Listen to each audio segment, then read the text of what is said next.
Oke. This meeting is being recorded.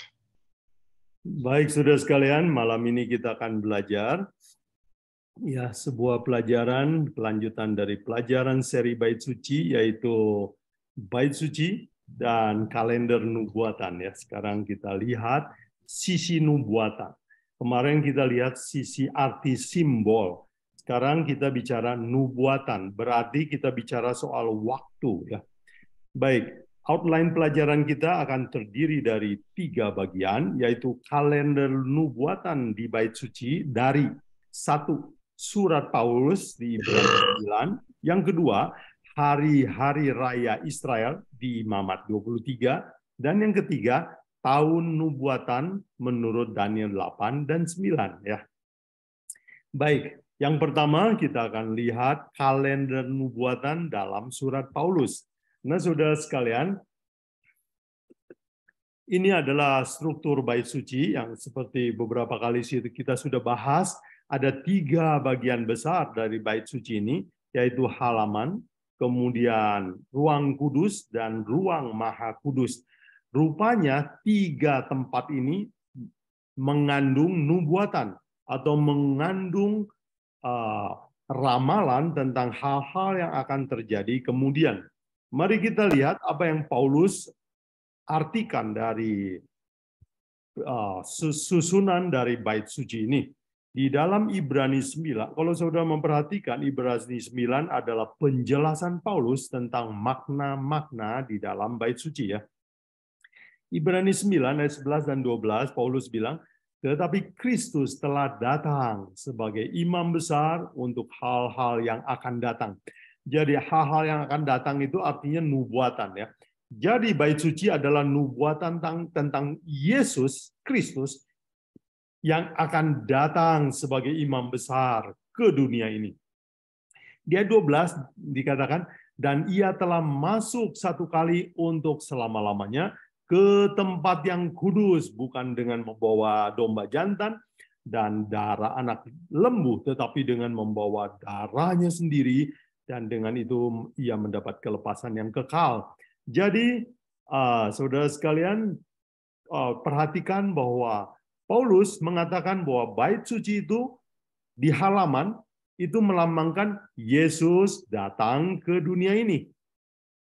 Dan waktu Yesus naik ke surga, yaitu dilambangkan dengan imam besar masuk ke ruang yang kudus. Jadi itu melambangkan Yesus naik ke surga. Jadi halaman dan ruang depan di Bait Suci itu melambangkan Yesus datang ke dunia dan Yesus naik ke surga. Lalu di dalam Ibrani 9 ayat 24 dan 25, nah saya kutip yang bahasa Inggris karena di bahasa Indonesia itu most holy place diterjemahkan sebagai tempat kudus. Harusnya diterjemahkan sebagai ruangan maha kudus ya. Jadi setelah Yesus naik ke surga, dia akan berpindah sebagai imam besar, sebagaimana imam besar setiap tahun masuk ke ruangan yang maha kudus, begitulah Yesus Kristus juga akan pindah ke sebuah ruangan lain, yaitu ruangan yang maha kudus. Jadi kalau begitu urutan berikutnya, Yesus masuk ke ruang maha kudus. Dan setelah Yesus masuk ruang maha kudus, Ibrani 9 ayat 28, Paulus bilang, demikian juga Kristus hanya 1 kali mengorbankan dirinya untuk menanggung dosa banyak orang. Sesudah itu, ia akan menyatakan dirinya sekali lagi tanpa menanggung dosa untuk menganugerahkan keselamatan kepada mereka yang menantikan dia. Atau dengan kata lain, setelah Yesus masuk ke bilik maha suci, Yesus akan datang lagi ke dunia. Jadi, kalau menurut penjelasan Paulus, Bait Suci ini mengandung nubuatan dalam urutan waktu, yang urutannya seperti begini. Yang pertama, Yesus datang ke dunia ini untuk jadi korban. Setelah itu, dia akan masuk ke ruangan maha kudus, membawa darahnya sendiri, pengorbanan dan jasanya sendiri.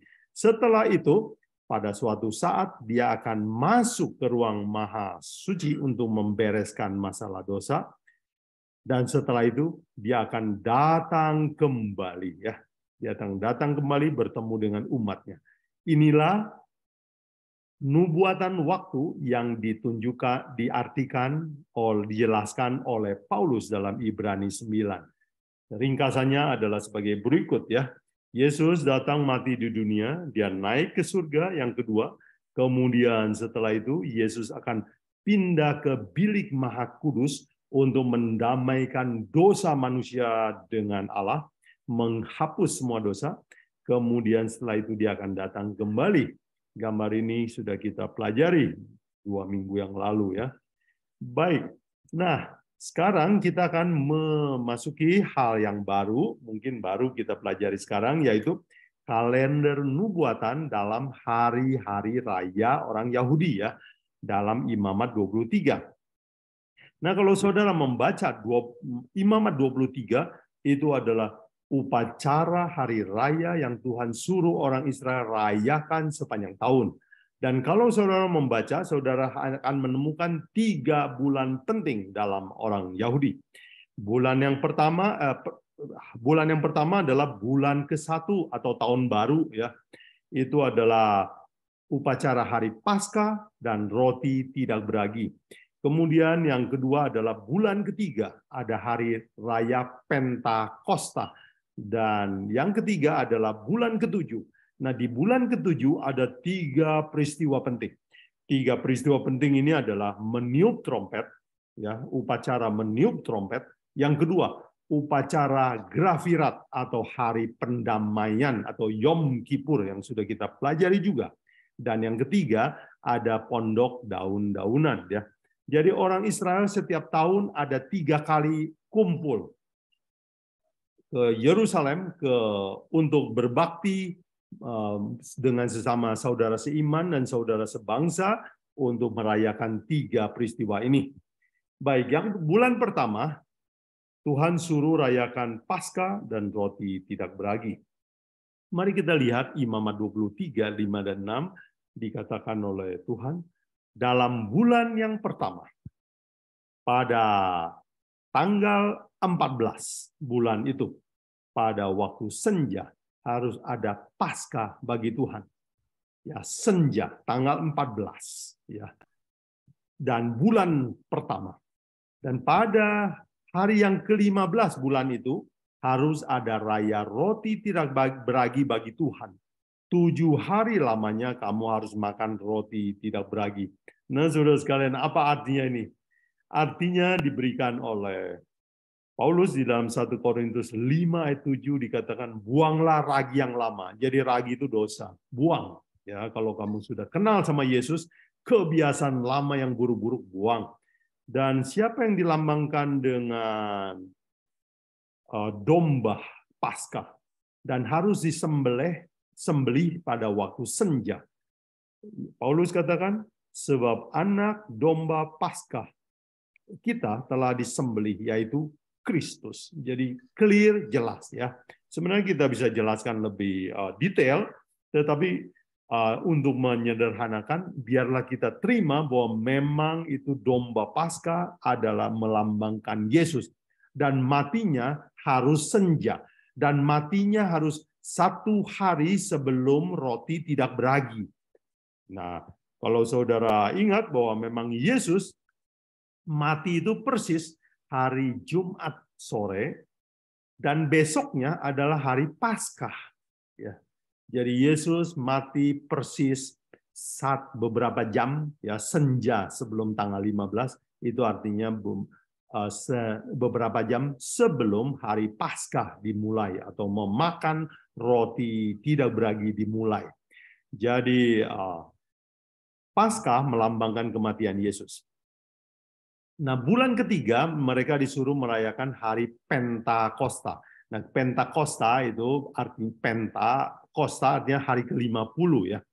Imamat 23:16 mari kita lihat apa kata Tuhan. Ya, sampai pada hari sesudah Sabat yang ke-7, kamu harus hitung 50 hari. Jadi Sabat 7 kali kan 49 hari kan.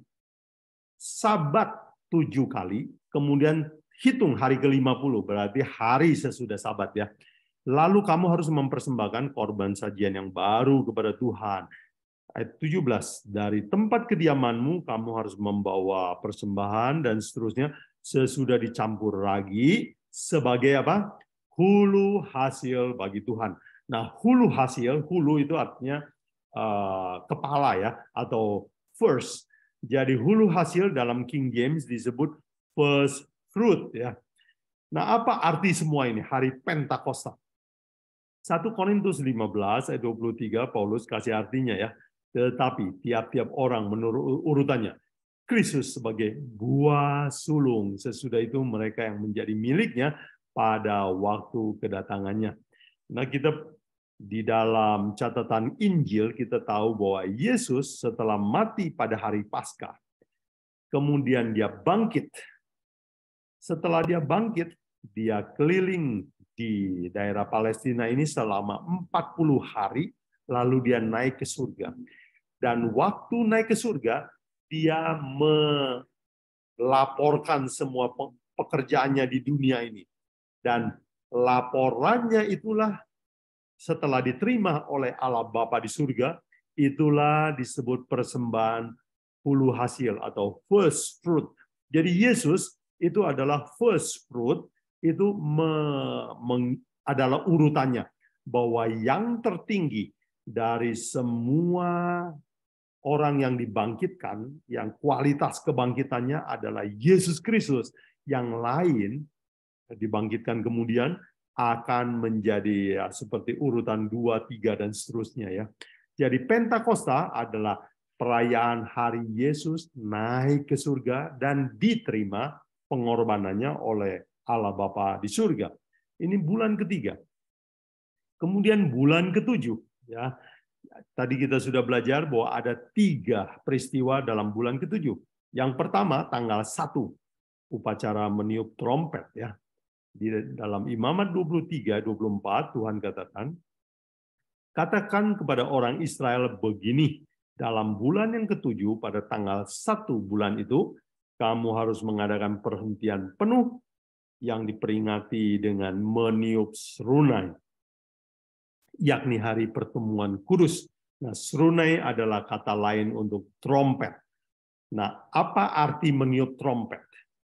Meniup trompet itu kayak orang perang ya, memanggil orang untuk bangun. Itu adalah peristiwa kebangunan rohani. Bahwa pada akhir zaman, sebelum kedatangan Yesus, akan ada kebangunan rohani akhir zaman.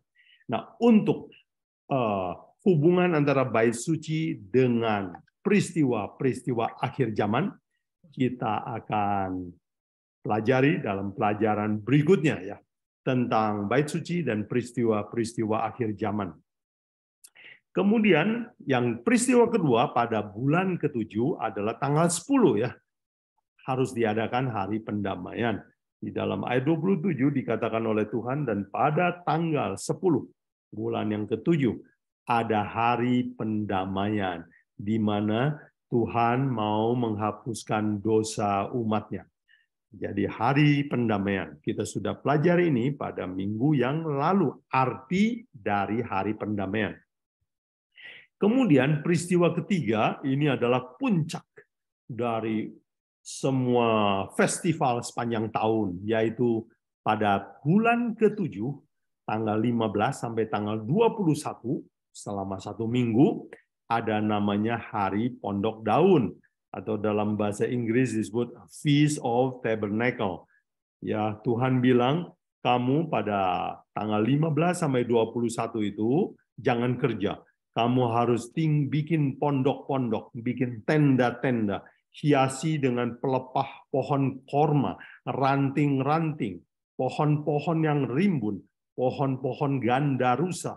Kamu harus bersukaria di hadapan Tuhan Allahmu 7 hari lamanya. Ini adalah hari sukacita, puncak perayaan semua perayaan keagamaan Israel. Apa artinya saudara sekalian? Ini adalah hari sukacita. Dan itu adalah lambang hari kedatangan Yesus ya. Semua mulut akan bersorak karena Tuhan yang kita tunggu-tunggu datang ya. Dan itu juga melambangkan dunia baru. Jadi saudara sekalian, sebagai ringkasannya, semua upacara hari raya di dalam kalender orang Yahudi itu menyatakan 4 hal. Yang pertama, bahwa Yesus akan mati. Ya, dia mati di bumi. Yang kedua, Yesus akan naik ke surga. Ya, dan menjadi mempersembahkan dirinya sebagai buah sulung. Kemudian pada waktunya Yesus akan pindah ke bilik maha suci untuk membersihkan dosa. Dan bila mana dosa sudah dibersihkan, dia akan datang kembali bertemu dengan umatnya. Itulah kedatangan Yesus yang kedua kali. Jadi kita lihat di buku Ibrani, nubuat ada kalender kerja Yesus. Di hari-hari raya orang Yahudi, juga ada kalender kerja Yesus. Nah, saudara sekalian, bagian ketiga yang menurut saya adalah menakjubkan. Ya. Menakjubkan karena Tuhan bukan cuma kasih kalender yang urutannya saja, timeline, tetapi Tuhan juga memberikan time-nya, date-nya, kapan tanggal persis, atau tahun, kapan waktu persis, Yesus akan digenapi dalam nubuatan ini. Jadi yang bagian ketiga kita akan belajar kalender nubuatan dalam kitab Daniel ya. Baik, dalam kitab Daniel adalah satu-satunya kitab yang mencantumkan kata Mesias atau yang diurapi. Ya. Baik, mari kita baca Daniel 9 ayat 25. Maka ketahuilah dan pahamilah dari saat firman ini keluar, yakni bahwa Yerusalem akan dibangun kembali sampai pada kedatangan seorang yang diurapi, seorang raja. Nah, saudara perhatikan, seorang yang diurapi, seorang raja, itulah dalam bahasa Ibrani disebut Mesiah. Mesias. Mesiah atau Mesias, atau dalam bahasa Greka disebut Kristos. Jadi, Daniel menulis bahwa sampai kedatangan Mesias, ya, dari Yerusalem dibangun sampai kedatangan Mesias harus ada waktu. Waktunya adalah 7 kali 7 masa dan 62 kali 7 masa lamanya. Kota itu akan dibangun, Yerusalem akan dibangun, kemudian sampai kedatangan Mesias harus ada 62 dan 7. Ya, berarti 69 bukan? 69. Nah, sudah 69 minggu. Dalam nubuatan, 1 hari itu melambangkan 1 tahun. Ya. 1 tahun. Ya. Jadi 69 kali 7 hari, ya 1 minggu 7 hari, itu berarti 483 tahun, bukan? Nah, kalau saudara belajar sejarah, saudara akan tahu bahwa Yerusalem yang dihancurkan oleh Nebukadnezar itu dibangun kembali pada zaman Raja Kores, itu dibangun pada tahun 457 sebelum Masehi. Nah, kalau saudara jumlahkan ini, ya, hitung ini, saudara akan dapatkan tahun 27 Masehi, 27 AD. Dengan kata lain, kitab Daniel 9 menubuatkan, meramalkan bahwa akan datang Yesus Kristus sebagai raja, sebagai orang yang diurapi pada tahun 27 Masehi. Nah, apa yang terjadi, saudara sekalian? Bila mana saudara juga cermat mempelajari sejarah, maka pada tanggal 27 Masehi itulah tahun di mana Yesus dibaptis. Nah, dibaptis dengan air itu juga artinya diurapi ya. Orang-orang Yahudi dulu diurapi bisa dengan air, bisa dengan minyak. Jadi Yesus dibaptis itu sama dengan diurapi. Dan waktu dia diurapi, catatan Injil mengatakan ada suara dari langit yang berkata, inilah anakku yang kukasihi, kepadanya aku berkenan. Kalau begitu, memang Yesus Kristus ini adalah anak Allah, anak raja segala raja. Kalau dia adalah anak raja, berarti dia juga raja ya. Jadi kalau begitu, Yesus tahun 27 itu sah menjadi Mesias atau menjadi Kristus. Sebelumnya bagaimana? Oh, sebelumnya belum sah. Dia adalah Yesus, Mesias yang datang ke dunia, tetapi belum diurapi. Jadi dia diurapi pada tahun 27 Masehi. Tepat sekali seperti yang ditulis dalam kitab Daniel. Dan kemudian, saudara sekalian, waktu kematian Yesus juga diramalkan dalam kitab Daniel ya. Daniel 9 ayat 26 katakan, ya, sesudah ke-62 kali 7 masa itu akan disingkirkan seorang yang telah diurapi padahal tidak ada salahnya apa-apa. Jadi Mesias ini akan disingkirkan atau di cut off, bahasa Inggrisnya, dibunuh.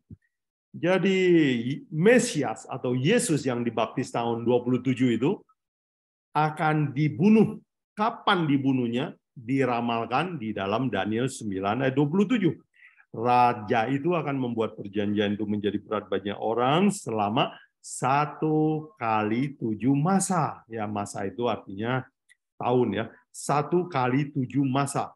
Pada pertengahan 7 masa itu, 7 minggu itu, pada pertengahan 7 minggu itu, 7 hari itu, ia akan menghentikan korban sembelihan dan korban santapan. Bahasa sederhananya begini, saudara sekalian, ya, sesudah Yesus diurapi, dia akan dibunuh. Kapan dibunuh? Pada pertengahan minggu berikutnya. Nah, pertengahan minggu, setengah minggu, 1 minggu kan 7 hari. Setengah minggu berarti 3,5 hari. Dan tadi kita sudah belajar bahwa 3,5 hari berarti dalam nubuatan itu artinya 3,5 tahun beneran ya. Jadi kemudian setelah dia dibaptis 3,5 tahun kemudian ia akan menghentikan korban sembelihan dan korban santapan ya. Apa artinya menghentikan korban sembelihan dan korban santapan? Upacara bait suci ini akan ditutup,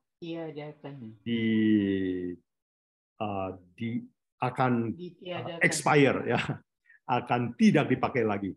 Dan waktu Yesus mati kita ingat bahwa bait suci itu robek ya, tirainya dari atas sampai ke bawah. Jadi bukan perbuatan manusia. Itulah artinya menghentikan korban sembelihan dan korban santapan. Jadi, kalau begitu kesimpulannya, waktu kematian Yesus adalah sesudah 27 Masehi, ditambah 3,5 tahun, maka jatuh pada tahun 31 Masehi. Dan dari sejarah, kembali kita dapati ketepatan yang luar biasa antara sejarah dan nubuatan Nabi Daniel. Ya. Yesus disalib pada tahun 31 Masehi, dan tepat pada hari Jumat tanggal 14 Nisan kalender Yahudi pada usianya yang 33 tahun. Jadi bila mana kita mempelajari nubuatan Alkitab, kita akan geleng-geleng kepala. Bagaimana semua ini bisa begitu cocok kalau kitab ini bukan datang dari Allah. Kemudian setelah Yesus mati, apa yang akan terjadi berikutnya? Daniel 8 meramalkan, menubuatkan bahwa Yesus akan membersihkan dosa di bait suci. Daniel 8 ayat 14, Daniel mendapat vision. Dan dalam vision ini, malaikat menyampaikan nubuatan kepada dia, dan Daniel bertanya, sampai berapa lama ini dosa akan dibiarkan terus?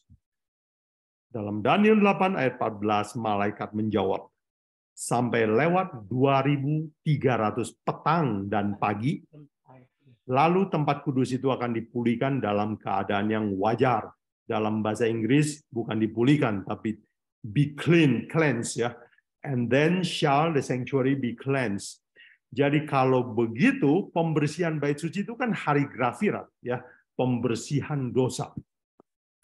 Kalau begitu, pertanyaan Daniel, kapan ini dosa akan dibereskan? Malaikat menjawab, sampai 2300 pagi dan petang. Petang dan pagi. Nah, saudara sekalian, kata petang dan pagi itu adalah cara orang Yahudi mengatakan satu hari ya. Petang, jadi matahari orang Yahudi menghitung hari itu dimulai dengan malam dulu baru siang ya. Matahari terbenam itu sudah ganti tanggal. Jadi petang dan pagi saudara boleh ganti hari ya. Dengan cara membaca yang lain kita bisa bilang begini. Sampai kapan ini dosa bait suci akan dibersihkan? Sampai 2300 hari. Nah, tadi kita sudah belajar bahwa hari dalam nubuatan itu sama dengan tahun ya. Jadi, kalau begitu sekarang kita juga sudah mulai bisa berhitung ya. Tadi titik awal dari nubuatan ini adalah Yerusalem dibangun kembali. Dan menurut sejarah, Yerusalem dibangun tahun 457 sebelum Masehi. Jikalau kita tambah 2300 tahun, jatuhnya akan jatuh pada tahun 1844 Masehi. Ini adalah tahun yang penting sekali, di mana Yesus pindah tugas persiapan untuk datang lagi ke dunia. Nah, minggu depan, saudara sekalian, kita akan belajar peristiwa-peristiwa peperangan antara Yesus dan setan pada sekitar tahun 1844 ini. Di dunia ini terjadi pergolakan yang besar sekali antara yang benar sama yang jahat.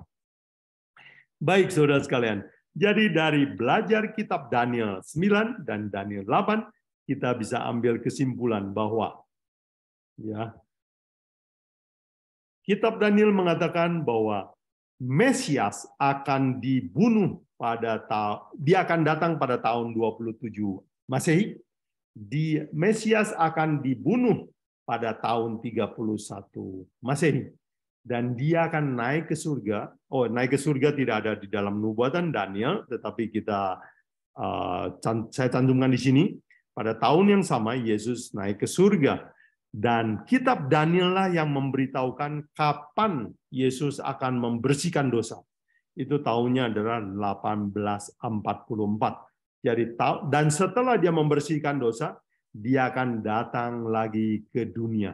Jadi kalau begitu, 1844 adalah tahun dimulainya akhir zaman atau zaman akhir. Baik, saudara sekalian, pelajaran kita selesai. Izinkan saya membuat rangkuman. Rangkuman pertama, kalender nubuatan di Bait Suci. Yang pertama adalah Yesus akan jadi Mesias, dibaptis, diurapi pada tahun 27 Masehi. Dan dia akan mati pada tahun 31 Masehi. Dia naik ke surga pada tahun yang sama, 31 Masehi. Dan menurut nubuatan, dia akan membereskan semua dosa yang tercatat di surga, yang minta pengampunan di surga untuk dihapus. Itu akan dilakukan sejak 1844 sebagai persiapan Yesus untuk datang ke dunia. Dan setelah itu, apa yang akan terjadi? Yesus akan datang kembali ke bumi, menjemput orang yang merindukan kedatangannya. Kapan itu akan terjadi, saudara sekalian? Alkitab tidak lagi memberikan nubuatan tahun kepada kita. Semua orang disuruh berjaga-jaga dan siap sedia. Sebab tidak ada seorang pun yang tahu tanggal dan harinya. Inilah waktu kita untuk berjaga-jaga. Jadi, dengan belajar nubuatan ini, iman kita makin dikuatkan. Kalau pada waktu yang lalu Tuhan menggenapi nubuatannya sampai ke tahun dengan tepat, bulan dengan tepat, hari dengan tepat, bahkan jam dengan tepat. Kalau begitu, Tuhan pasti akan menepati janjinya. Kalau dia bilang dia akan datang kembali.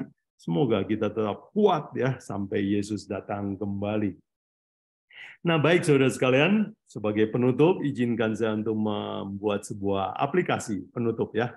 Aplikasinya adalah jangan menjauhkan diri. Baik, saudara sekalian, menarik sekali belajar baik upacara sepanjang tahun orang Israel.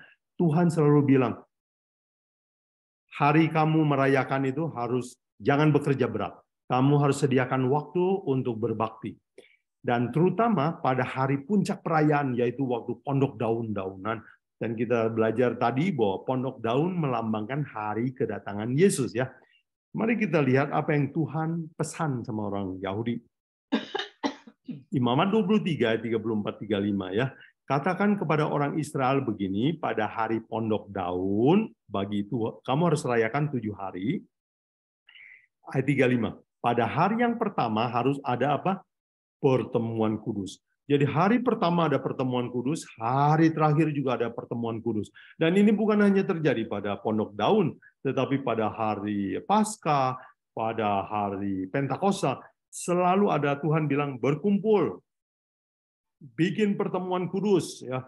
Kalau yang dari jauh pulang ke rumah, ini setahun 3 kali orang Israel selalu kembali ke rumah untuk berkumpul dan berbakti bersama.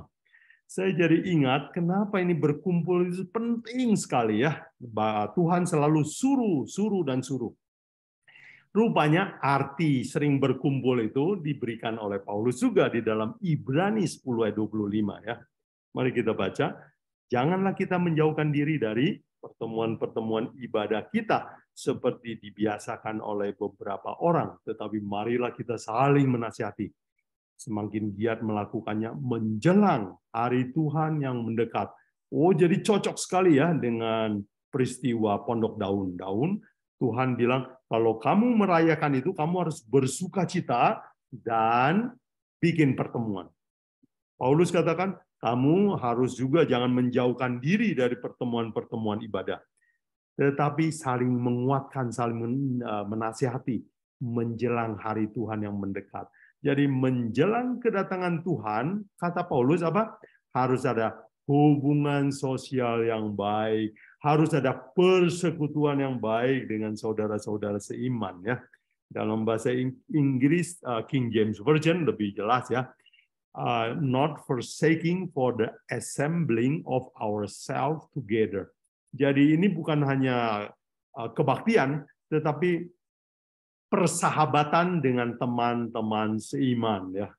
Jadi Paulus bilang menjelang Tuhan datang, kita harus punya hubungan sosial yang baik dengan orang lain. Wah, inilah yang rencana Tuhan, ya, supaya kita kuat menanti kedatangan Yesus yang kedua kali. Nah, saya ingin memberikan sebuah dukungan ilmiah dari pelajaran Alkitab ini, ya. Kenapa kita harus sering berkumpul, menghadiri pertemuan ibadah, dan mempunyai sahabat. Ini adalah Dr. Waldinger, seorang peneliti di Harvard University. Dia kembali menerangkan bahwa orang yang paling bahagia dan orang yang paling sehat adalah orang yang punya social relationship yang bagus. Kalau mereka sama orang lain hubungannya baik, biasanya mereka sehat dan lebih bahagia. Ya, persahabatan itu bisa saja dengan sahabat-sahabat, bisa saja dengan keluarga, dengan kerabat, dengan teman kerja, bahkan persahabatan dengan orang yang tidak dikenal. Dr. Waldinger menceritakan bahwa mereka melakukan 2 survei percobaan. Survei yang pertama adalah mereka mengamati siapa sih yang mukanya kelihatan bahagia, lalu mereka catat, dan siapa sih yang mukanya seperti kurang bahagia, ya, asem-asem, ya. Jadi mereka catat juga. Lalu mereka interview orang-orang ini. Dia tanya, kalau kamu punya kesusahan, kepada siapa kamu bercerita? Orang yang mukanya bahagia ini biasanya mudah sekali menjawab. Oh, saya cerita sama istri saya, cerita sama mama saya cerita sama kakak saya cerita sama si A, si B, sahabat saya. Jadi mereka itu punya dengan mudah menjawab, ada sahabat saya yang dekat yang bisa saya percaya. Dan waktu mereka tanya sama orang yang mukanya kotak-kotak, yang cemberut, ya, orang bilang muka kuda, ya, mereka tanya, kepada siapa kamu curhat? kalau kamu punya kesusahan. Mereka mikirnya lama sekali baru bisa jawab. Nah, orang yang mikirnya lama itu biasanya tidak bahagia. Dan itu percobaan mereka yang pertama. Percobaan mereka yang kedua adalah mereka mendatangi sebuah subway. Ya. Subway itu adalah kereta api di bawah tanah ya. Dan mereka hubungi beberapa orang relawan untuk melakukan sesuatu. Kelompok yang pertama adalah disuruh melakukan apa yang dia suka. Misalnya dengar musik kesukaannya, baca buku kesukaannya sambil naik kereta api bawah tanah. Ada sekelompok orang muda yang diminta untuk coba kamu tegur, sapa orang-orang yang kamu sama sekali tidak kenal dan ajak ngobrol dia. Dan dua kelompok ini melakukan tugasnya masing-masing. Dan setelah turun dari subway, mereka diinterview. Dan mereka dapati penemuan yang luar biasa. Orang yang ngobrol, orang yang menyapa orang lain, itu lebih bahagia daripada yang dengerin musik atau baca buku sendirian. Jadi, kesimpulannya jelas sekali bahwa social relationship akan membuat kita lebih bahagia dan lebih sehat. Luar biasa sekali. Jadi perintah Tuhan itu memang benar-benar bagus ya. Jangan kita menjauhkan diri dari pertemuan ibadah, dari persahabatan dengan teman-teman seiman. Walaupun kita percaya Yesus Kristus, jangan suka menyendiri ya. Baik, sebagai penutup saudara sekalian, inilah himbauan, ajakan saya ya. Setelah kita belajar nubuatan dalam bait suci ini, kita ambil kesimpulan bahwa Yesus akan datang segera. Perbaikilah hubungan dengan orang lain. Biarlah kita saling menguatkan. Dan sebagai tantangan ya buat kita semua adalah, ajakan saya adalah cobalah untuk ramah dan suka menyapa bahkan orang asing sekalipun. Yang kedua, cobalah bergabung dengan saudara seiman, bukan hanya ke gereja atau dengar khotbah, tetapi cobalah bersahabat dengan teman-teman seiman. Biarlah dengan saling ngobrol, dengan bersahabat, maka kita akan saling dikuatkan dan semoga waktu Yesus datang, kita akan didapati setia dan boleh bertemu dengan Yesus di angkasa. Semoga pelajaran hari ini menguatkan kita semua. Baik saudara sekalian, sebelum kita masuk tanya jawab, mari kita tunduk kepala untuk berdoa. Allah Bapa di surga, terima kasih. Betapa ajaib, dahsyat, menakjubkan semua nubuatan yang dicatat dalam firman Tuhan ribuan tahun yang lalu. Dengan mempelajari nubuatan, biarlah iman kami dikuatkan, memandang hari ke depan, bahwa semua janji Tuhan akan ditepati juga. Dan bantulah kami ya Tuhan, biarlah kami tidak menjauhkan diri dari persahabatan dengan orang-orang lain, terutama dengan saudara-saudara seiman, supaya kami saling menguatkan menjadi orang yang berbahagia, bahkan dilayakkan bertemu dengan Yesus waktu kedatangan-Mu yang kedua kali. Sertai kami dalam tanya jawab berikutnya, Roh Kudus kiranya menolong kami, dalam nama Yesus kami berdoa. Amin.